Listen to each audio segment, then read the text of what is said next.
The day the aliens arrived was surprisingly ordinary. No dramatic storms, no strange lights in the sky. Just a Wednesday afternoon in May when their sleek silver ship descended onto the field behind the White House. The ship was shaped like a teardrop, smooth and perfect without any visible seams or windows. News of the landing spread across the globe within minutes. Phones buzzed with alerts, televisions interrupted regular programming, and people everywhere stopped what they were doing to stare at screens in disbelief. Commander Jack Warren was halfway through his ham sandwich when the call came. As one of Earth's top military diplomats with experience in 3 international conflicts, he had been on the short list of potential first contact representatives for years. Now that the moment had actually arrived, he found himself wishing he had chosen a less messy lunch. "Commander Warren speaking," he said, brushing crumbs from his uniform. His voice was calm, despite the pounding of his heart. "Jack, it's General Hayes. They're here. I need you at the White House in 30 minutes. 2 hours later, Jack stood beside Dr. Lisa Miller on a makeshift platform. Lisa was a leading xenobiologist who had spent her career preparing for this exact scenario. Unlike Jack, who had been pulled from lunch, Lisa had been teaching a class on theoretical alien biology when she got the call. She looked perfectly composed in her navy blue suit, clipboard clutched to her chest. "Are you nervous?" Jack whispered as they waited.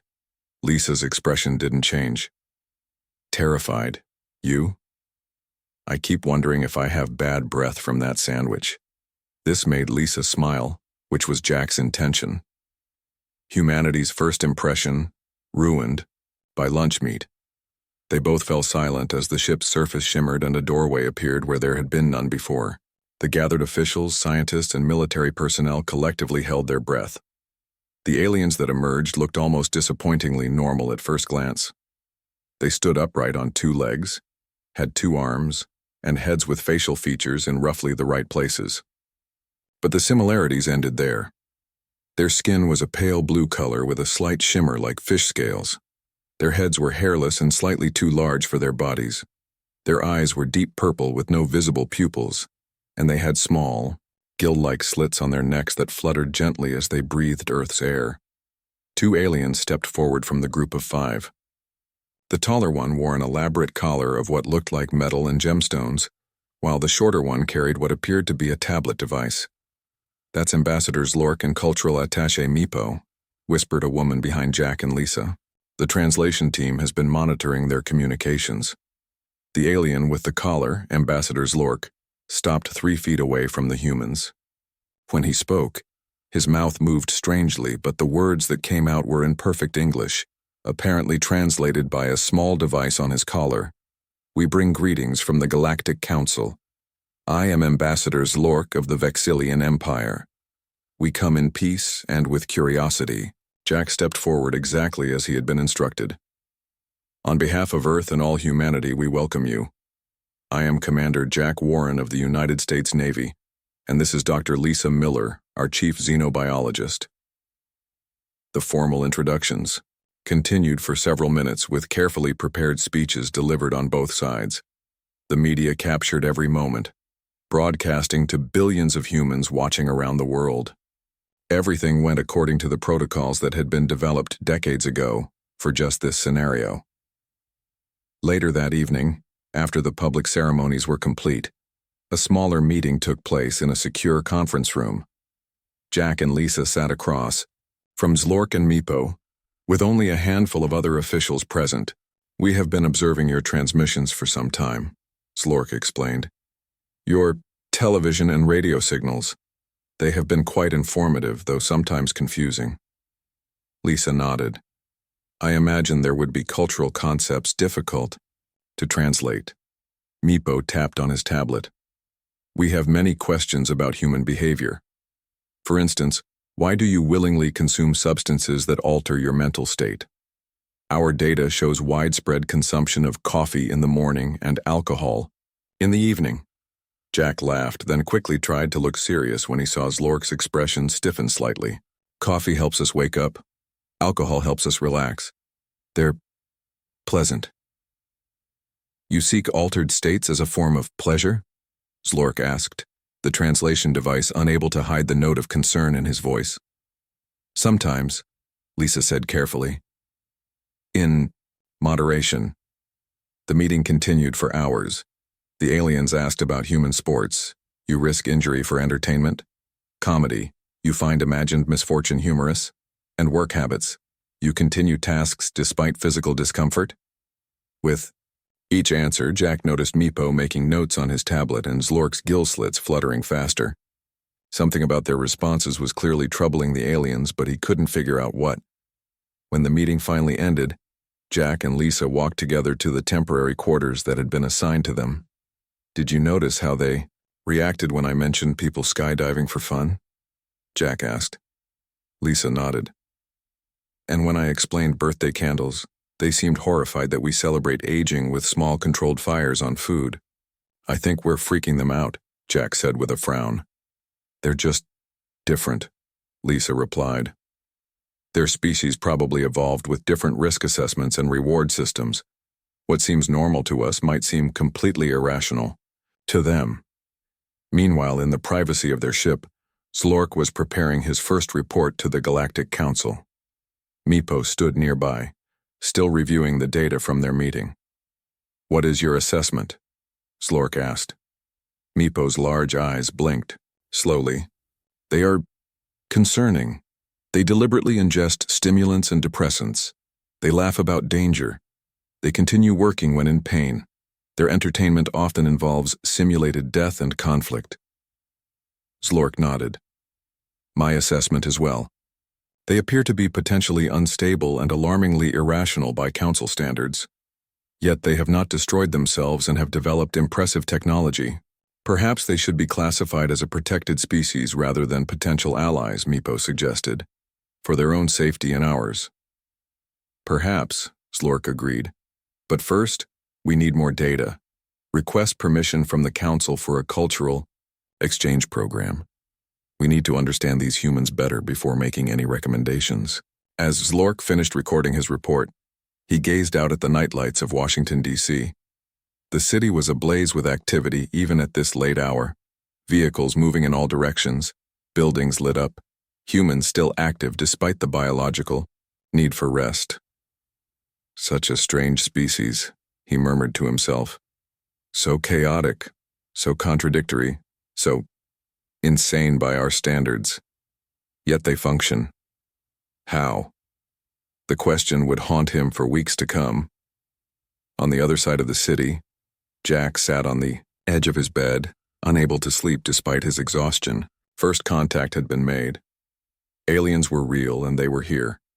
And somehow they seemed more disturbed by birthday candles and coffee than by nuclear weapons or wars. What are we getting ourselves into? He wondered aloud, as the weight of representing all humanity pressed down on his shoulders. 3 weeks after first contact, the Galactic Council approved Ambassador Zlork's request for a cultural exchange program. The Council was eager to understand these puzzling humans better before making any decisions about Earth's place in galactic society. We propose sending 3 observers to study your people more closely, Zlork explained during a meeting with Jack and Lisa. They will each focus on different aspects of human society. That sounds reasonable, Jack replied, though he felt uneasy. The alien still reacted strangely to normal human behaviors. Just yesterday, Meepo had been shocked to see Jack put hot sauce on his eggs. Who would these observers be? Military observer Krell, sociological researcher Nixie, and biological specialist Braxer, Zlork said, showing their images on a screen. All 3 aliens looked similar to Zlork, with blue skin and large purple eyes, but each had slightly different patterns on their skin and wore different colored uniforms. Lisa leaned forward with interest. And what would they need from us? Human guides, Meepo answered. People who can show them your world and explain your customs. 2 days later, the 3 alien observers arrived in a smaller ship. They were introduced to their human guides. In a simple ceremony at a military base outside Washington, Krell, the military observer, was paired with Marine Sergeant Frank Collins. Frank stood tall in his uniform, his buzz cut and serious expression making him look every bit the professional soldier. He shook Krell's hand firmly, which made the alien's gill slits flutter rapidly. "Looking forward to showing you how Earth's military operates," Frank said with a smile that didn't reach his eyes. He had fought in 2 conflicts and wasn't sure how he felt about aliens studying human warfare. Niexi, the sociological researcher, was matched with Susan Garcia, a cultural liaison who had previously worked with international exchange programs. Susan's warm smile and relaxed posture contrasted with Niexi's stiff movements. "I have so many places I want to show you," Susan said enthusiastically. "Restaurants, parks, museums, schools, all the places that make up daily human life." Dr. Alan Phillips, a medical officer with a calm manner and steady hands, was assigned to Braxor, the biological specialist. They immediately began discussing human medicine, with Braxor asking detailed questions about human pain responses and healing methods. The cultural exchange program began the next morning. Each pair went their separate ways, with plans to meet weekly to compare notes. Frank took Krell to observe military training exercises. The alien watched in silence as human soldiers crawled through mud under barbed wire while drill instructors shouted at them. "Why do they continue when they are clearly uncomfortable?" Krell asked. "To build endurance and mental toughness," Frank explained. "War isn't comfortable. We train hard so we can survive when things get real." Krell's tablet never stopped recording. "And they do this voluntarily. No one forces them to join your military." "That's right. They choose to serve." Meanwhile, Susan took Niexi to a shopping mall. The alien was overwhelmed by the noise, the crowds, and the endless variety of goods for sale. "Why do humans need so many different types of the same item?" Niexi asked, staring at a display of 40 different sneakers. "We like having choices," Susan said. "It lets us express our personality." "But they all serve the same function," Niexi argued.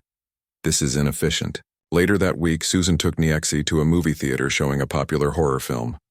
Throughout the movie, Niexi observed the human audience with growing concern. They jumped, screamed, and sometimes even laughed during frightening scenes. "I do not understand," Niexi whispered to Susan.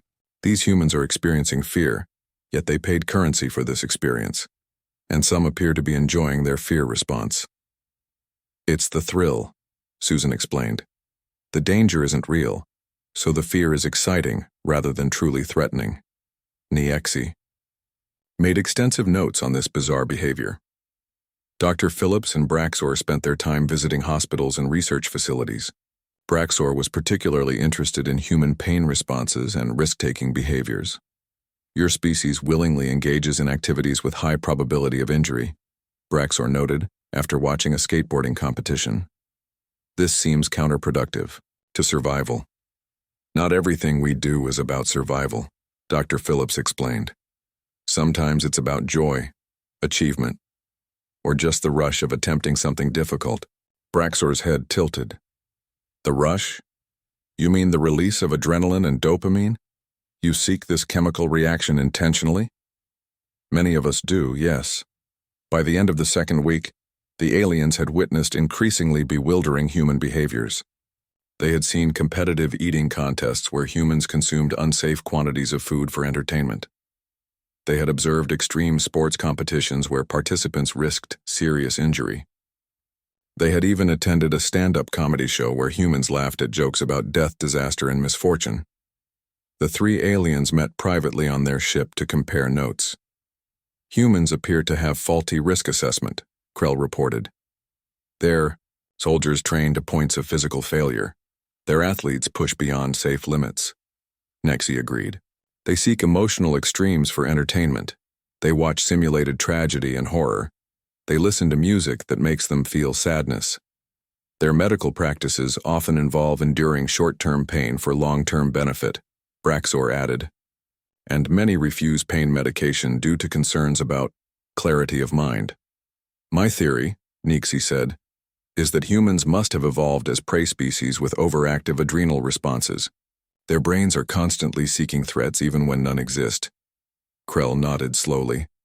"That would explain their military structure. They are always preparing for attacks." "And their medical practices," Braxor added. "They treat their bodies, as if expecting frequent injury. Back at the military base, Frank, Susan, and Dr. Phillips were having their own meeting. "How's it going with Krell?" Susan asked Frank. Frank shrugged. "Hard to tell. He watches everything but gives nothing away. Yesterday I took him to watch basic training, and I swear he looked horrified when the recruits did their 5-mile run. In the rain." Nixie had a similar reaction at the gym, Susan said. She couldn't understand why people would lift heavy objects repeatedly until their muscles failed. Dr. Phillips nodded. "Braxer keeps asking about why humans seek out spicy food that causes pain signals in our mouths. I told him it's because we enjoy the sensation, and he looked at me like I was crazy." "I'm starting to think our normal is their weird," Frank said. "But how do we show them who we really are?" Susan thought for a moment, then smiled. "I have an idea. Let's take them somewhere really human this weekend. Somewhere they can see us letting loose but also looking out for each other." "What did you have in mind?" Frank asked. "The Rusty Anchor," Susan replied. "It's Friday night. There will be people relaxing, having fun, being themselves." "A bar?" Dr. Phillips looked concerned. "Are you sure that's wise? They already think we're unstable." "Exactly," Susan said. "Let's show them we can be unstable in a stable way." Frank laughed. "Now you sound crazy too. But I'm in. Let's see how they handle human happy hour." None of them realized they were about to provide the aliens with the most important cultural lesson of all. Friday evening arrived with a warm breeze and clear skies. The Rusty Anchor sat just outside the military base, its weathered wooden sign swinging gently above the door. The bar was a popular spot for both military personnel and locals, with its cheap drinks, pool tables, and live music on weekends. Frank pulled his truck into the gravel parking lot with Krell sitting stiffly beside him. Susan and Niexi arrived next in Susan's blue sedan, followed by Dr. Phillips and Braxor in a government vehicle. "Have you explained the purpose of this establishment?" Krell asked as they walked toward the entrance. "It's a place where people relax, socialize, and have fun after a long week," Frank explained. "You'll see humans at their most human, with reduced inhibitions due to alcohol consumption," Braxor added. "The aliens had been briefed on human intoxicants. Sometimes," Dr. Phillips admitted, "but it's more about the social bonding than the drinks." Music and laughter spilled out as Frank pulled open the door. Inside, the Rusty Anchor was already busy despite the early hour. The bar counter stretched along one wall, with tables scattered throughout and a small stage in the corner where a band was setting up. Pool tables occupied the back area, where several games were in progress. The aliens hesitated at the threshold, their gill slits fluttering rapidly at the assault of smells, sounds, and sights. "Come on," Susan encouraged them. "I promise it's safe." They found a table in the corner where the aliens could observe without being too noticeable. Despite their attempts to blend in, several curious glances were cast their way. Most people in town knew about the alien visitors, but seeing them in a bar was unexpected. "What would you like to drink?" Frank asked. "They have non-alcoholic options." After some explanation of the menu, the aliens each chose fruit juice. Frank ordered a beer, Susan asked for wine, and Dr. Phillips selected a soda since he was driving. "Observe how different groups interact," Susan suggested to the aliens as they sipped their drinks. "Some know each other well, others are strangers. Notice how the social rules change depending on the context." The aliens watched with intense focus. Niexi's tablet was discreetly recording everything while Braxor muttered quiet observations to a small device on his wrist. Krell simply watched, his large purple eyes missing nothing. As the evening progressed, the bar grew more crowded. The band started playing, and some people moved to the small dance floor. The noise level increased, with laughter and conversation competing with the music. "The volume seems inefficient for communication," Nexi noted. "It's not always about efficient communication," Susan explained. "Sometimes it's just about being together and feeling the energy of others." Frank pointed out different social dynamics. Friends greeting each other with hugs or handshakes, people buying rounds of drinks for their groups, subtle flirting between strangers. "There are complex social rules being followed even though no one discusses them openly," he explained. The aliens were particularly fascinated by a group of construction workers celebrating a completed project, their boisterous toasts and friendly insults seeming contradictory to alien observers. They speak negatively to each other, yet they smile, Braxor noted with confusion. It's affectionate teasing, Dr. Phillips explained. Among friends, it shows closeness. Around 9 o'clock, 3 men entered the bar, already looking intoxicated. They were loud and pushy, bumping into people without apologizing. The bartender gave them a warning look but served them when they ordered drinks. Those individuals appear to be violating social norms, Krell observed. Why are they not ejected? They're pushing boundaries, but haven't crossed the serious lines yet, Frank explained, his expression darkening as he watched them. The bartender is keeping an eye on them.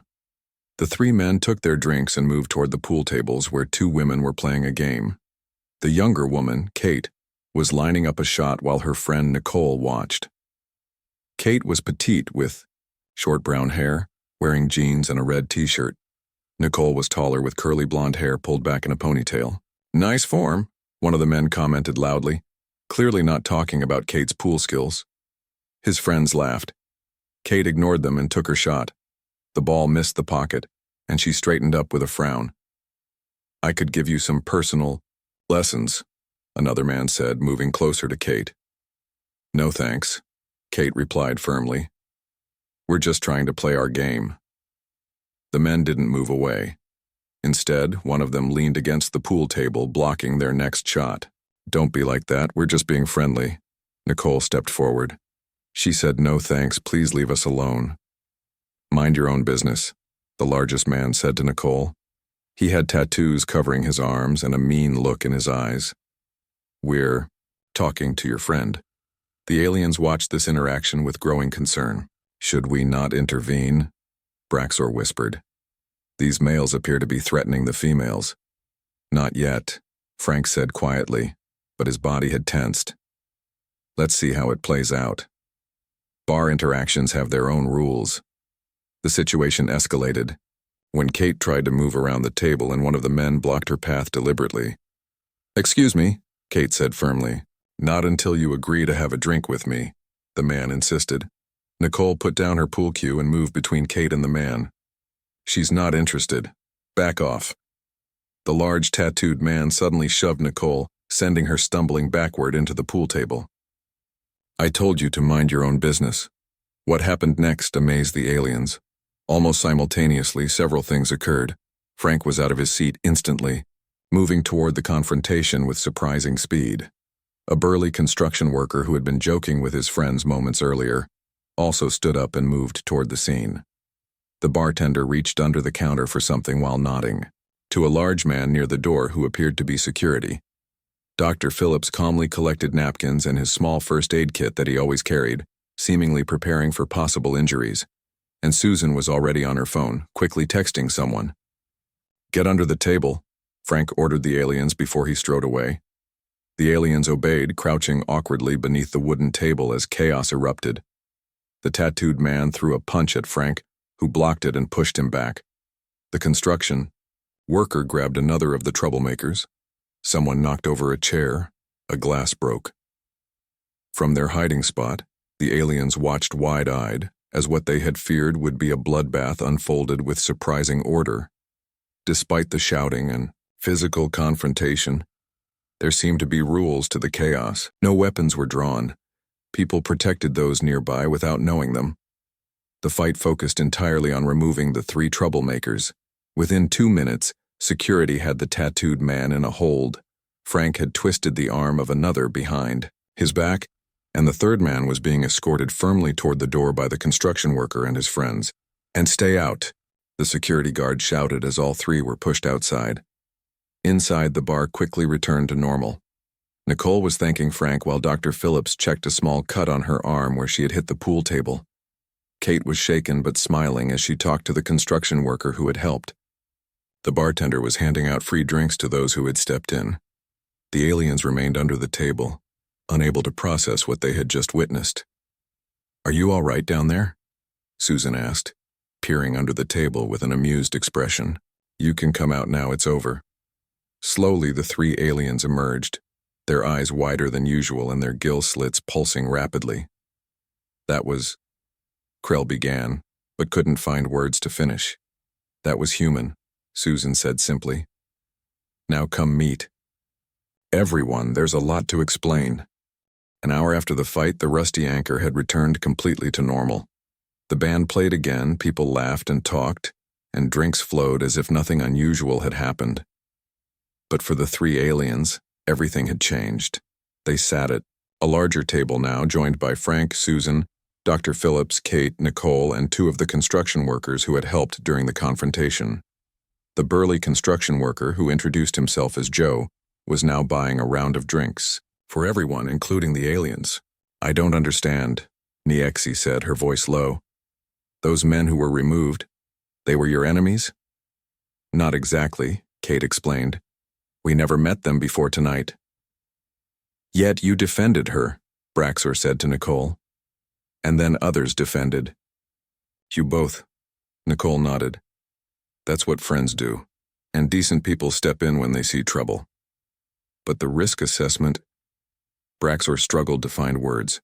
You couldn't know if they had weapons or how many allies they had. Frank took a sip of his beer. Sometimes you don't have time for a full risk assessment. You just do what's right. Joe grinned. Besides, those guys were amateurs, all bark, no bite. Krell's head tilted. You were not afraid? Joe and Frank exchanged glances. Course we were, Joe admitted. But being afraid doesn't mean you don't act. This concept seemed to deeply confuse the aliens. They fell silent, processing what they had heard while the humans continued chatting. More puzzling to the aliens was what happened next. The bartender, a middle-aged woman named Darlene, came over with a tray of small drinks. On the house, she said. Thanks for handling those jerks with minimal damage. Last time we had troublemakers like that, 2 tables got broken. Everyone raised their glasses in thanks. Even more surprising to the aliens, they noticed 2 people who had been on opposite sides of a heated argument during the fight now buying each other drinks at the bar. Those 2 humans were in conflict, Krell pointed out. Now they appear to be friends? Shared experience, Dr. Phillips explained. Nothing brings people together like getting through something tough together. As the night continued, the aliens observed numerous behaviors that contradicted their previous theories about humans. People joked about the fight, making light of what had been a threatening situation. Nicole showed off a small bruise with pride rather than concern. Frank and Joe compared similar situations they had experienced, seeming to take satisfaction in their stories of past conflicts. The band dedicated a song to Tonight's Heroes, and everyone cheered. Most confusing of all, nobody seemed traumatized or even particularly disturbed by the violence they had witnessed. Later, that night the 3 aliens gathered in their ship to compare notes about what they had observed. Their usual clinical detachment had been replaced by excited energy. I have been thinking about this all wrong, Krell announced, pacing the small meeting room. Humans are not unstable prey animals constantly overreacting to threats. What are they then? Braxor asked. Pack hunters, Krell said firmly. Everything makes sense when viewed through this lens. Their military training, their social bonding, their protective instincts, their ability to organize quickly in response to threats. Nixi's eyes widened. That would explain their social behaviors too. Pack hunters need complex cooperation systems, and their risk-taking, Braxor added, excitement growing in his voice. Pack hunters must be bold enough to face danger but smart enough to know when to retreat. Krell nodded. Did you notice how quickly they formed an unspoken plan during the conflict? Some attacked, some defended, some prepared to treat injuries, some called for help. No communication was needed. Because they've evolved to work together, Nixie said, making rapid notes on her tablet. They're seemingly irrational. Behaviors aren't irrational at all. They're evolutionary advantages that allowed them to hunt animals larger and stronger than themselves. Braxor was reviewing footage from the bar. Look at their body language during the confrontation. They move like coordinated predators, not frightened prey. The 3 aliens stayed up all night re-examining everything they had observed about humans. through this new lens. By morning, they had compiled a completely different assessment. The next day, they met with their human guides at a quiet cafe near the base. The humans were surprised by the aliens' enthusiasm. "You seem different today," Susan observed. "We have had a revelation," Niexi explained. "We previously misunderstood fundamental aspects of human nature." Frank grinned. "Let me guess. You realized we're not all crazy?" "On the contrary," Krell replied. "We realized your apparent insanity has purpose. Your species evolved as cooperative hunters, not solitary prey, as we first theorized." Dr. Phillips raised his eyebrows. "That's what you thought? That we were prey animals?" "It seemed logical based on your constant alertness, risk assessment behaviors, and seeming irrationality," Braxor explained. "But now we understand. What appeared to be chaotic behavior is actually complex social cooperation." Susan leaned forward, fascinated. "So the bar fight showed you something about us?" "Everything," Niexi emphasized. "We observed humans can switch instantly from peaceful social interaction to coordinated defense. You protect members of your social group without hesitation. You defend even strangers who are being threatened. You show restraint and violence, using only necessary force. You quickly return to normal social functioning after conflict. You bond with those who fought alongside you. You treat minor injuries as insignificant. You find humor in situations that should be traumatic." "These are all traits of successful pack hunters," Krell concluded, "not unstable individuals." The humans exchanged surprised looks. "I never thought of us that way," Frank admitted. "But it makes sense. Humans have always been stronger together than alone." Dr. Phillips nodded slowly. "Throughout human evolution, we survived by cooperation. From hunting mammoths to building space stations, we've always relied on complex social structures." "This changes our entire assessment," Niexi said. "Humans aren't erratic individuals, but a highly social species with strong group dynamics." "And what does that mean for Earth's relationship with the Galactic Council?" Susan asked. Krell's expression became serious. "That remains to be seen. But we will report that humans are not unstable or irrational as previously thought. Your behaviors that seemed insane to us are actually logical adaptations for your evolutionary path."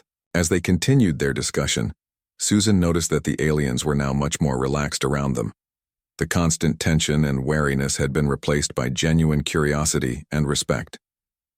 "I'm sending my updated report to Ambassador Zlork today," Niexi said.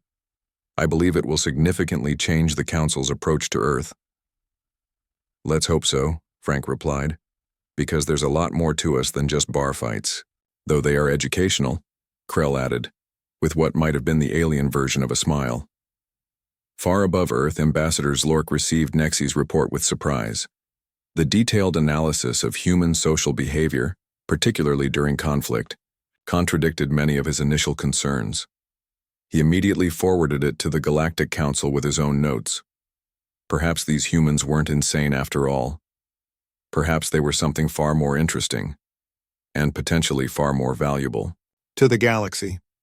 6 months after the bar fight that changed the aliens' understanding of humanity, Earth had established formal diplomatic relations with the Galactic Council. The cultural exchange program had been expanded, with dozens of aliens now studying various aspects of human society and several humans visiting alien worlds. Ambassador Zlork had become a strong advocate for Earth, and Commander Jack Warren had been promoted to oversee human-alien relations. The Vexillian Embassy in Washington, D.C. was holding a reception to celebrate the successful partnership. Jack stood near a window, watching humans and aliens mingle with varying degrees of comfort. Dr. Lisa Miller was nearby, deep in conversation with Braxor about human medical practices. "Quite a change from our first meeting," Ambassador Zlork said, approaching Jack with a glass of water. The alien still found human beverages too intense, but had developed a fondness for sparkling water. "Night and day," Jack agreed. "Who would have thought a bar fight would be the key to interspecies understanding? Sometimes we need to see beyond our preconceptions," Zlork replied. "We judged human behavior by Vexillian standards and found it wanting. a common mistake in first contact situations. Their conversation was interrupted by an urgent message. A Vexillian aide rushed over, speaking rapidly in their native language. Slork's gill slits fluttered rapidly, a sign of alarm that Jack had learned to recognize. "What's wrong?" Jack asked when the aide left. "The Draxian hegemony has attacked. Outpost Zeta 9, Slork explained grimly. "It's the nearest outpost to Earth, just 2 light years from your solar system." "The Draxians? You've mentioned them before. Pirates and raiders, right?" "Worse," Slork said. "They're expansionists who believe weaker species should serve stronger ones. They've been a problem for centuries, but they've never attacked so close to Council core worlds before." Within hours, an emergency meeting was convened at the Pentagon. Military leaders from Earth sat across from Slork and representatives from the Galactic Council's Defense Force. "The situation is dire," said General Krax, a reptilian alien who commanded the Council's military. "The Draxians deployed a fleet of 40 warships. They've already taken control of the outpost and are using it as a base to push deeper into Council space. And they're close to Earth," Lisa pointed out. "Are we a target?" "Possibly," Slork admitted. "The Draxians may see Earth as vulnerable, due to your limited space capability and recent entry into galactic society." "What forces can the Council send to defend the outpost?" asked Admiral Perry, Earth's top military commander. General Krax looked uncomfortable. "That's the problem. Our forces are spread thin dealing with other Draxian probing attacks. We can only spare 5 ships." The room fell silent as the implications sank in. 5 ships against 40 was a suicide mission. "Then we'll need to join the fight," Admiral Perry said firmly. "Earth won't sit by while this threat grows on our doorstep." General Krax looked skeptical. "Your ships are not equipped with faster-than-light technology. They would take years to reach the outpost." "Our ships aren't," Jack interjected. "But our soldiers could use yours. We may not have advanced space technology, but we have combat experience and tactical knowledge." The aliens exchanged uncertain glances. "We were hoping for technological support," Slork said carefully. "Your ships are weapons. Using human soldiers would be complicated." "But possible," Jack pressed. "You have the ships, we have the people. Together we have a chance." After much debate, the Council agreed. 300 human volunteers would join the Council forces. Among them were Frank Collins, now promoted to lieutenant, and several other Marines who had experience with alien interactions. 1 week later, the joint mission launched. The Council provided 5 warships, and Earth contributed their most experienced combat personnel. The aliens were still skeptical about human effectiveness in space combat, but they had few options.